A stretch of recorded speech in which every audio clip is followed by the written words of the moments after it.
దేనితో సమానమో మీకు తెలుసా? ఒక అందమైన స్త్రీ తన ఇంట్లో తన భర్తకి అన్నం వడ్డిస్తూ ఉంది. అదే సమయంలో అటువైపుగా వెళ్తున్న రాజుకి దాహం వేసి ఆ ఇంటి ముందు ఆగి నీళ్లు అడుగుతాడు.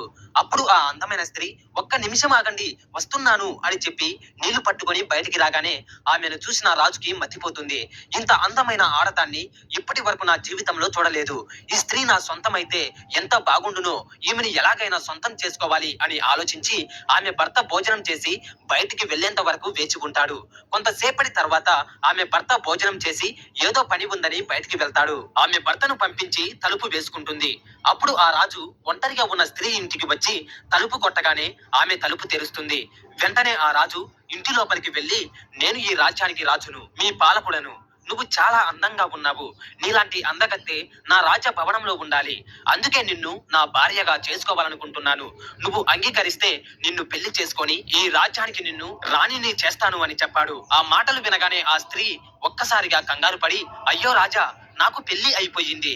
నాకు భర్త ఉన్నాడు. మీరు ఏదో పొరపాటుగా ఈ ఇంటికి వచ్చారు అని చెప్పగానే అప్పుడు ఆ రాజు, నాకు అన్ని విషయాలు తెలుసు. నీకు ఇంతకు ముందు వివాహమైన నాకు ఎటువంటి అభ్యంతరం లేదు అని చెబుతూ ఆమెను బలవంత పెడతాడు. అప్పుడు ఆ స్త్రీ ఆ రాజుతో, రాజా, తప్పకుండా నేను నీ కోరికను తీరుస్తాను. మిమ్మల్ని చూస్తుంటే బాగా అలసిపోయినట్టు కనిపిస్తున్నారు.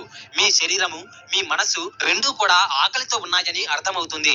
ముందు మీరు వెళ్ళి కాలు చేతులు కడుక్కొని భోజనం చేయడానికి రండి అని చెబుతుంది. అప్పుడు ఆ రాజు కాలు చేతులు కడుక్కొని భోజనానికి సిద్ధమవ్వగానే అప్పుడు ఆ స్త్రీ ఆ రాజుతో, రాజా, నా భర్త ఈ అరిటాకులోనే భోజనం చేసి వెళ్ళాడు. మీరు కూడా ఇదే ఆకులో భోజనం చేయండి.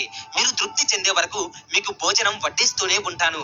మీరు భోజనం పూర్తి చేశాక మీ కోరిక తీరుస్తాను అని చెప్పగానే ఆ మాట విన్న రాజు, నేను ఈ రాజ్యానికి మహారాజుని.